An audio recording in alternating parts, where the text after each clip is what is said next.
एक सेल से ही दूसरा सेल बनता है। ये हमारे पास क्या था, old spindle shape, spherical shape और ब्रांच शेप, ठीक है ना। अब जो हमारे पास आपको स्क्रीन पर दिख रहा होगा जो हमारे बोन सेल जो हैं, पहले ही आपको ये ध्यान रखना है कि सर सेल है ना छोटे से छोटा भी हो सकता है और बड़े से बड़ा भी हो सकता है, ठीक है ना। तो आपसे पूछेंगे कि नेम द स्मॉलेस्ट सेल और नेम द लार्जेस्ट सेल। तो hi everyone, this side Shubham Sharma and welcome back again to this YouTube channel Shubham Sharma classes. तो बच्चों, जैसा कि आप लोगों को पता है कि हमने जो है प्रीवियस लेक्चर के अंदर सेल का इंट्रोडक्शन एंड सेल की डिस्कवरी कंप्लीट पढ़ लिया। आज हम पढ़ने वाले हैं सेल थ्योरी, एक ऐसा टॉपिक जो एग्जाम में हर बार आता है, एक्सप्लेन द सेल थ्योरी। और इसका कंटेनिंग मार्क्स जो रहता है वो रहता है 6 नंबर का आता है। ये हर बार 6 नंबर में आता है कम से कम ये। और सबसे इंपॉर्टेंट क्वेश्चन रहने वाला है हमारे पास ये कि एक्सप्लेन द सेल थ्योरी, ठीक है। तो सर ये होती क्या है? तो कई बच्चे कंफ्यूज होते हैं कि सर इसमें है ना हम कौन सा आंसर याद करें या इसमें सर किस टाइप से हम लिख कर आए। तो मैं आज आपको एक सिंपल सा मेथड बताने वाला हूं जो आपको बिल्कुल आराम से समझ में आ जाएगा। देखिए, सबसे पहले तो सेल क्या होता है? सेल एक बेसिक यूनिट होता है, ठीक है ना। हमारी लाइफ का एक बेसिक यूनिट होता है जिसे हम क्या बोलते हैं, फंडामेंटल यूनिट ऑफ लाइफ बोलते हैं। आपको इस बात का पता है कि sir cell is a basic unit of life, ठीक है। लिविंग थिंग्स जो होती हैं उसमें तो सेल होता है, यानी कि सेल से जुड़ कर लिविंग थिंग्स बनती हैं। The smallest particle as well as the basic unit और as well as the fundamental unit of life. And दूसरी तरफ हमारे पास क्या आता है, सेकेंड हैंड, अदर हैंड। हमारे पास क्या है कि सर जो एटम होता है वो किस में आता है? सर केमिस्ट्री के बच्चे पूछते हैं बातें। तो एटम से क्या होगा, नॉन लिविंग थिंग्स बनती हैं। अभी आपको मैं कंक्लूजन थोड़ा और क्लियर कर दूंगा, तो वीडियो पर बने रहें।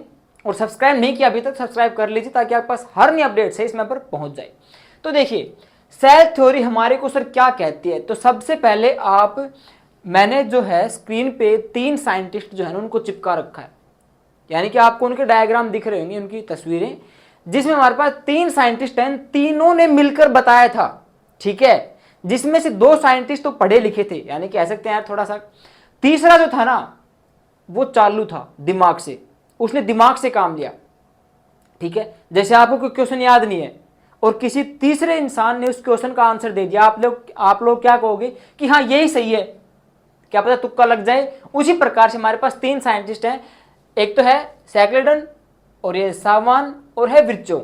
इनका क्या था इसके अंदर, इन्होंने अपना क्या पोस्टुलेट दिया था? देखिए, सबसे पहले हमारे पास मैथियास सैकलेटन ने कहा था कि all the living organisms are composed of cell. इन्होंने सबसे पहले कहा था जितनी भी लिविंग चीजें हैं, जितनी भी लिविंग चीजें हैं वो किससे बनी है? सेल से मिलकर बनी है। बात सही है इनकी। दूसरी तरफ क्या हुआ, the living organism could be made up of 1 और मोर सेल। अब दूसरे हमारे पास हैं, थियोडर ने क्या कहा हमारे पास कि सर जितनी भी जो लिविंग चीजें हैं ना, देखिए पहले वाले ने क्या कहा, सैकलेटन ने कहा था कि हमारे पास सर जितनी भी लिविंग चीजें हैं, सर हमारे पास प्लांट हो गए है ना, और हमारे पास एनिमल, ह्यूमन बीइंग, सब कुछ हो गया, लिविंग चीजों की बात हो रही है, वो सारी किससे बनी है? सर सेल से बनी है। अब उसकी बात को थोड़ा सा एक लेवल आगे ले जाने के लिए हमारे पास सेकंड जो साइंटिस्ट हैं साकमान, इन्होंने क्या कहा था कि सर हाँ आपने बता दिया कि लिविंग थिंग्स से बनी है, बट वो लिविंग थिंग्स से बनकर, यानी कि वो जैसे नंबरिंग बता रहे हैं उनकी कि सर वो यूनिसेलुलर भी हो सकते हैं और मल्टी सेलुलर भी हो सकते हैं, जो हम आगे पढ़ेंगे, ठीक है। कि सर वो एक या एक से अधिक सेल से मिलकर भी बन सकती हैं या एक सेल से मिलकर भी बन सकती हैं। तीसरे साइंटिस्ट हमारे पास रुडोल्फ थे। इनका दिमाग चल नहीं रहा था क्योंकि इनके पास कोई आंसर नहीं था, लेकिन इन्होंने क्या कहा कि हाँ सर जो दोनों भैया हैं, यानी कि 2 साइंटिस्ट, इन्होंने बिल्कुल सही कहा है कि सेल लिविंग क्रिएचर को बनाता है। अब वो लिविंग क्रिएचर एक सेल से बन सकता है और एक या एक से अधिक सेल से मिलकर बन सकता है। लेकिन मैं इसमें एक स्टेप और जोड़ना चाहता हूं। वो इन्होंने क्या जोड़ दिया, देखिए यहां पर इन्होंने कहा कि the new cell are arise from pre existing cell, this process is called cell division. इन्होंने सेल डिवीजन का हमारे पास एक डेफिनेशन दे दिया कि सर सेल डिवीजन क्या होता है। तो आप क्या कहोगे सेल डिवीजन, इसके साथ हमारे पास एक डेफिनेशन है, बहुत इंपॉर्टेंट है कि व्हाट इज सेल डिवीजन, ठीक है ना। तो आप क्या कहोगे सेल डिवीजन क्या होता है? सर कि हमारे पास कोई एक सेल है ना, वही क्या बनाता है? फर्दर सेल बनाता है, यानी कि वही फर्दर डिवाइड होता है और अपने जैसे सेल बनाता रहता है ज्यादा से ज्यादा। हमने आपको इंट्रोडक्शन बताया था ना कि सेल क्या करता है कॉलम कॉलम बनाता रहता है, एक के ऊपर दूसरा, दूसरे के ऊपर तीसरा, ऐसे मतलब कॉलम वाइज बनाता रहता है। तो यानी कि जो नए सेल बनते हैं ना वो पुराने सेल से ही बनते हैं। ये बात किसने कही? ये बात की विर्चो ने, कि सर जो सेल है ना हमारे पास वो क्या करते हैं, वो फर्दर डिवाइड होते हैं और अपने जैसे सेल बनाते हैं। ये थी हमारे पास सेल थ्योरी।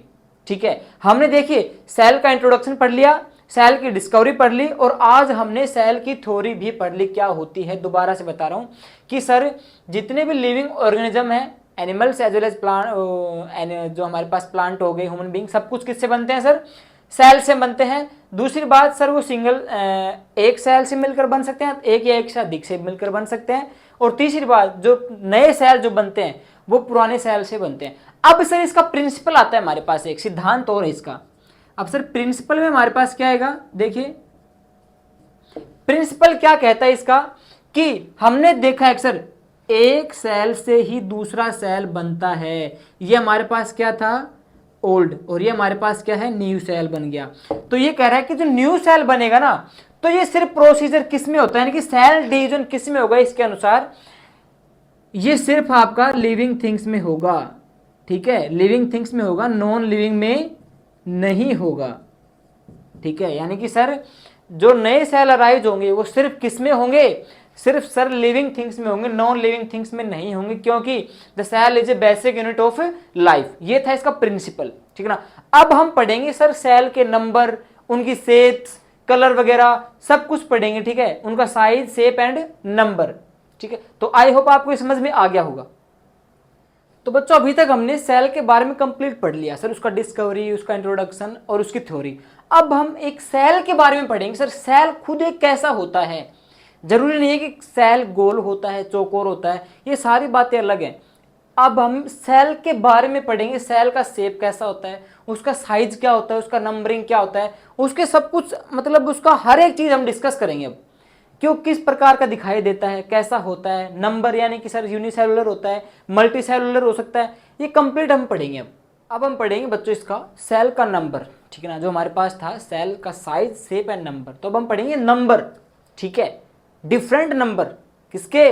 सेल के हिसाब से हम उसके अकॉर्डिंग पढ़ेंगे। तो देखिए हमारे पास इसके दो ही निकल कर आते हैं सर, यूनिसेलुलर और मल्टी सेलुलर। ध्यान से समझना, देखिए हमारे पास यहां पर यूनि मतलब क्या होता है? सिंगल, यानी कि एक, सिंगल। मल्टी मतलब क्या होता है? मैनी, यानी कि अनेक, एक अनेक। ठीक है, बहुत। तो यानी कि हम यहां पर क्या समझे, यानी कि मैं दो बार बोल गया शायद मेरे ख्याल से। देखो यूनिसेलुलर क्या होता है कि सर दोनों के अंदर क्या बन रहे हैं सर? ऑर्गेनिज्म बन रहे हैं दोनों के अंदर। ठीक है, तो देखिए यहां पे हमारे पास, और इसमें भी क्या बन रहा है? ऑर्गेनिज्म बन रहा है। ये सिंपल ट्रिक है समझने के लिए कि सर यूनिसेलुलर और मल्टी सेलुलर डिफरेंस बिटवीन, ये क्वेश्चन आता है कि डिफरेंस बिटवीन यूनिसेलुलर और मल्टी सेलुलर बताइए। तो आप क्या करोगे सर? हमारे पास यूनि मतलब सिंगल होता है, मल्टी मतलब मैनी होता है। आप ये ध्यान रखो बस, दोनों से बन क्या रही है? ऑर्गेनिज्म बन रहे हैं। भाई सेल क्या करता है? सेल जीवाणु को तो बनाता है, जैसे लिविंग चीजों को तो बनाता है ये। तो देखिए हमारे पास वे ऑर्गेनिज्म जो केवल सिंगल सेल से बनते हैं। ठीक है, हो गया सर। वे ऑर्गेनिज्म जो केवल एक सिंगल सेल से बनते हैं उन्हें हम क्या कहेंगे सर? यूनिसेलुलर कहेंगे। अब दूसरी तरफ हमारे पास क्या है सर? वे ऑर्गेनिज्म जो हमारे पास वन और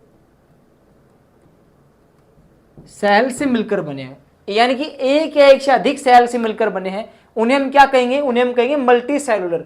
अब बच्चे ये चीज तो समझ गए कि हाँ सर ठीक है, जो एक सेल से बनता है वो तो हमारे पास होता है यानी कि यूनिसेलुलर, और जो बहुत सारे सेलों से मिलकर बना है वो होता है मल्टी सेलुलर। तो बच्चों ने खुद इस बात को कहा है एग्जाम्पल के रूप में कि सर हम जो इंसान है ना, हम मल्टी सेलुलर हैं क्योंकि हम बहुत सारे सेलों से मिलकर बने हैं। लेकिन सर कोई एक सेल से भी मिलकर बन सकता है, तो वो कौन हो सकता है? देखिए हमारे पास इसके हमारे पास एग्जाम्पल कौन हो सकते हैं? Bacteria, protozoa, paramecium.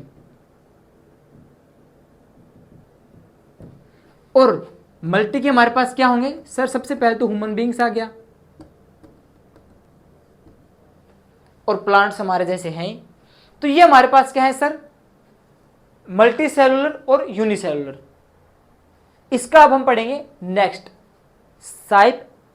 Shape and size. तो बच्चों देखिए, हमारे पास वैसे तो जो एक सेल होता है ना, उसकी शेप बहुत अधिक प्रकार की होती है, आप अंदाजा नहीं लगा सकते। हम ये नहीं कह सकते कि सर सेल है ना वो गोल ही होता है, सर जो सेल है ना वो चौकोर होता है, नहीं कह सकते हम।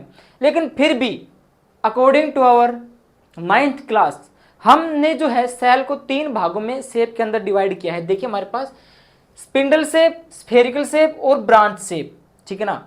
अब जो हमारे पास आपको स्क्रीन पर दिख रहा होगा, जो हमारे बोन सेल जो हैं, ठीक है ना, जो हमारे बोन सेल होते हैं ये कुछ स्पिंडल प्रकार के होते हैं, होते तो ये स्फेरिकल ही हैं, गोल ही हैं, लेकिन थोड़े से एक मतलब इस प्रकार से हैं, आपको स्क्रीन पे दिख रहा होगा इस प्रकार से हैं।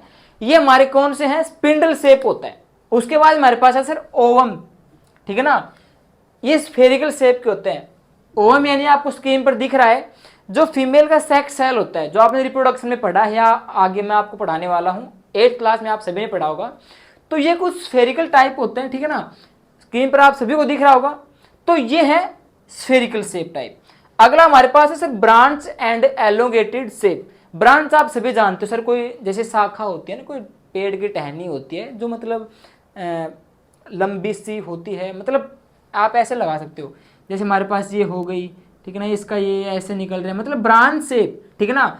तो जैसे हमारे पास एग्जांपल है नर्व सेल, जो हमारा जो दिमाग है, ठीक है ना, नर्वस सिस्टम, इसमें जो नर्व सेल होती है वो कुछ इसी प्रकार की होती है, ब्रांच टाइप, ठीक ना। तो ये हमारे पास 3 नेम, आप 3 नाम याद रख लो, इसके 3 ही एग्जाम्पल हैं बस, इनसे बाहर आप कुछ मत करो, इनसे काम चल जाएगा आप लोगों का। अब हम पढ़ेंगे इसके साइज कि सर इसका साइज कैसा हो सकता है। साइज की देखिए, आपको मैं पहले बता दूं कि इसमें आपसे ज्यादा कुछ नहीं पूछा जाएगा, सिर्फ आपसे ये पूछा जाएगा कि सबसे स्मॉलेस्ट साइज क्या है सेल का और सबसे लार्जेस्ट साइज क्या है, ठीक ना। सेल में आपसे देखिए सबसे पहले ये आपको ये ध्यान रखना है कि सर सेल है ना छोटे से छोटा भी हो सकता है और बड़े से बड़ा भी हो सकता है, ठीक है ना। तो आपसे पूछेंगे कि नेम द स्मॉलेस्ट सेल और नेम द लार्जेस्ट सेल, तो आपको क्या ध्यान रखना है, सबसे छोटा जो सेल होता है वो एक बैक्टीरिया होता है जिसका नाम क्या है, माइकोप्लाज्मा। सबसे छोटा सेल होता है ये, सबसे छोटा सेल जो एक बैक्टीरिया होता है और उसका नाम क्या है, माइकोप्लाज्मा। यह आपको क्लियर होगा, 1 नंबर आपको पक गया। दूसरी बात सर, सबसे बड़ा सेल कौन सा होता है, तो वो होता है शुतुरमुर्ग का अंडा यानी कि ऑस्ट्रिच एग, जो सबसे बड़ा सेल है लिविंग क्रिएचर में, सबसे बड़ा सेल होता है ऑस्ट्रिच का एग होता है, जिसमें आपको बताया जा रहा है। तो सबसे लार्जेस्ट सेल ऑस्ट्रिच एग और सबसे smallest cell mycoplasma which is a bacteria.